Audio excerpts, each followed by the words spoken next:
Ya, pada kesempatan ini saya akan menjelaskan mengenai aplikasi atau penelitian ilmiah yang saya lakukan. Penelitian ini berjalan mulai 2018 mengenai surveillance daripada dengue. Nah, karena kita ketahui di Indonesia angka kejadian infeksi virus dengue sebagai negara endemis masih menjadi salah satu masalah, walaupun berbagai cara telah dilakukan untuk melakukan tindakan-tindakan preventif, tetapi sampai saat ini angka kejadiannya selalu terjadi, bahkan angka kematian selalu terjadi. Oleh sebab itu, roadmap penelitian saya adalah mengenai surveillance dari infeksi virus dengue dan dilanjutkan oleh penelitian-penelitian lain yang berhubungan dengan hal tersebut. Diharapkan dari penelitian ini dengan data yang didapatkan dapat memberikan kontribusi ke masyarakat melalui pemberian edukasi kepada dinas kesehatan bagaimana melakukan surveillance. Kemudian juga selain bermanfaat bagi saya sendiri, dari hasil data yang didapatkan dapat digunakan juga oleh peserta didik untuk memberikan membuat karya tulis dan juga untuk mahasiswa S1. Nah, dari sini kita dapatkan dari penelitian surveillance dengue ini pada tahun 2018 kami berhasil mempublikasikan hospital-based surveillance, accuracy, adequacy, and timeless of dengue case report in Bandung, PESJAPA Indonesia tahun 2015 datanya, dipublikasikan di Journal of Global Infectious Disease.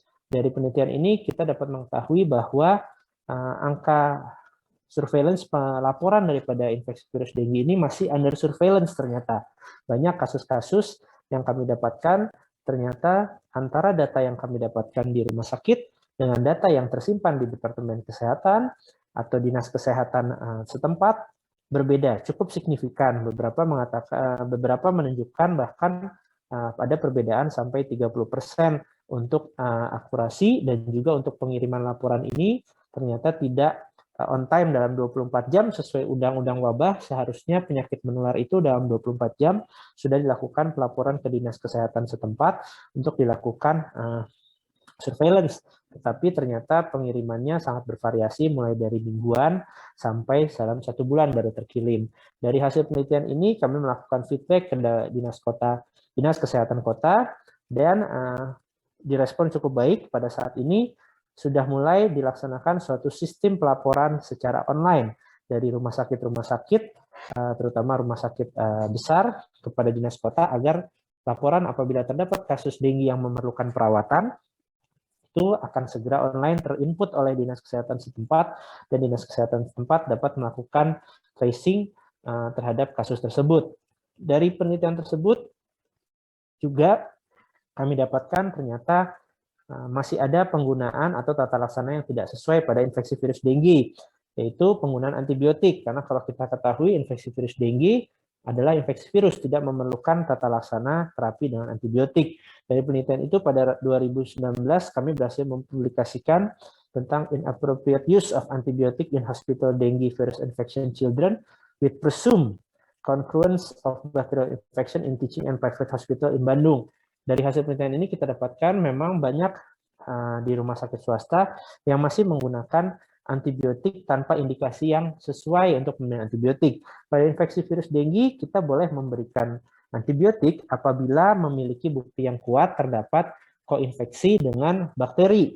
Tetapi dari penelitian itu kami dapatkan ternyata banyak yang tidak memiliki dasar yang tepat, tetapi memberikan antibiotik. Harus dipahami bahwa pemberian antibiotik yang tidak ahli kuat akan meningkatkan kemungkinannya terjadi resisten antimikroba. Penelitian ini berhasil kami publikasikan di PLOS Neglected Tropical Disease, jurnal Q1 dengan impact factor yang cukup baik, dan diharapkan dari hasil penelitian ini dengan citasi yang cukup lumayan ini memberikan pencerahan juga kepada klinisi bahwa bagaimana memberikan tata laksana infeksi virus dengue yang sesuai. Selanjutnya dari penelitian ini juga kami melakukan beberapa penelitian yang bekerja sama dengan peserta didik. Karena data yang didapatkan cukup banyak, total hampir sekitar 5.000 sampel yang kami dapatkan. Dari ini kami mengajak peserta didik, baik S1 maupun peserta didik dokter spesialis. Ada beberapa publikasi yang kami lakukan, diantaranya adalah hubungan antara trombositopenia dengan lama perawatan pada pasien infeksi anak yang kami publikasikan pada tahun 2020. Di sini kami mendapatkan bahwa banyak yang masih menggunakan patokan adalah nilai trombosit. Padahal yang harus diperhatikan pada dengue ini bukan nilai trombosit yang utama untuk menjadi dasar apakah pasien dapat dipulangkan atau tidak, walaupun ada batasan-batasan tertentu, tetapi tidak menjadi faktor satu-satunya.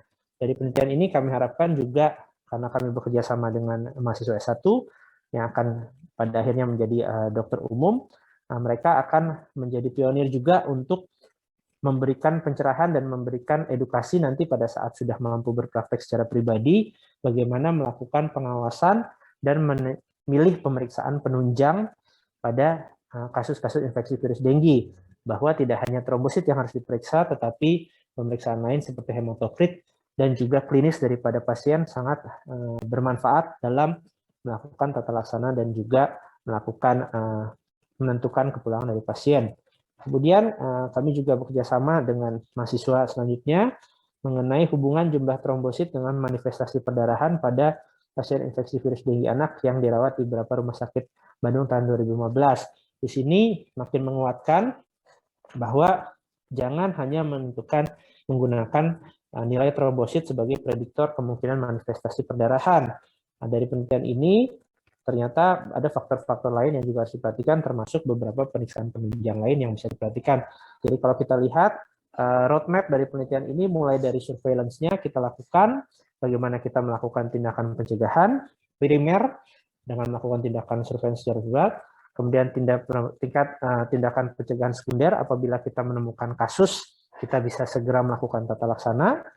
Nah, kemudian nanti bagaimana melakukan pencegahan tersier. Dalam hal ini, jika memang sudah didiagnosis, mencegah supaya jangan sampai terjadi kasus yang berat yang menyebabkan kematian atau bahkan kecacatan permanen. Dari ini, makanya roadmap-nya ini saling berkaitan, mulai dari surveillance, kita lakukan, mulai dari mana kita menilai parameter pada pasien ini untuk melakukan tata laksana, dan juga bagaimana kita menilai bagaimana kemungkinan faktor-faktor apa yang bisa menyebabkan beratnya suatu penyakit. Hal lain yang juga kami dapatkan dari penelitian ini adalah mengenai pentingnya melakukan pemeriksaan atau kewaspadaan terhadap infeksi virus dengue pada daerah endemis. Ini juga berhasil kami publikasikan pada tahun 2020 mengenai incidence dengue virus infection incident with acute fever in endemic area, lesson learned from primary healthcare in Western Java, Indonesia.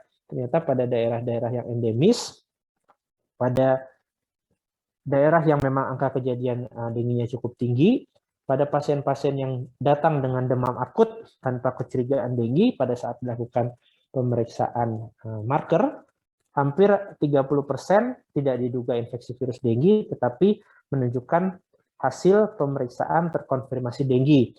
Hal ini tentu sangat bermakna dan sangat bermanfaat bagi kita apabila pada kondisi endemis, pada bulan-bulan tertentu, jangan sampai kita menjadi kecolongan bahwa pada pasien yang dengan demam akut, dengan gejala nyeri otot, dengue harus selalu dipikirkan pada kondisi tersebut. Oleh sebab itu, dari penelitian ini, dari roadmap ini, kami harapkan akan memberikan sumbangsi yang optimal bagi tindakan tadi, pencegahan, dan pengendalian infeksi. Dalam hal ini adalah infeksi virus dengue, dan dengan beberapa publikasi yang sudah kami hasilkan, baik bagi saya sendiri sebagai dosen maupun dengan menggandeng dan mengajak peserta didik melakukan publikasi, ini akan memberikan kontribusi yang optimal baik buat masyarakat maupun bagi UNPAD sebagai institusi pendidikan. Dan pada akhirnya dengan penelitian ini dapat membantu dalam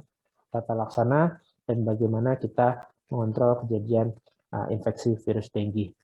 Mungkin demikian penjelasan saya mengenai salah satu publikasi atau karya ilmiah dengan roadmap penelitian saya mengenai infeksi virus dengue.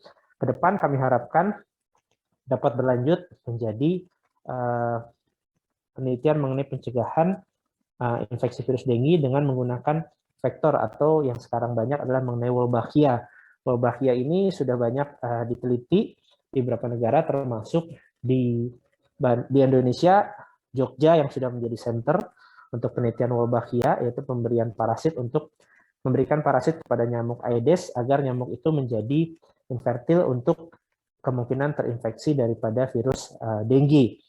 Nah, ini kami sudah mulai melakukan penelitian awal tentang apakah pada Wolbachia ini ada di komunitas tanpa dilakukan modifikasi. Ternyata kami dapatkan memang belum ada bukti signifikan, tetapi tidak ada bukti juga yang mengatakan bahwa tidak ada Wolbachia itu di Bandung.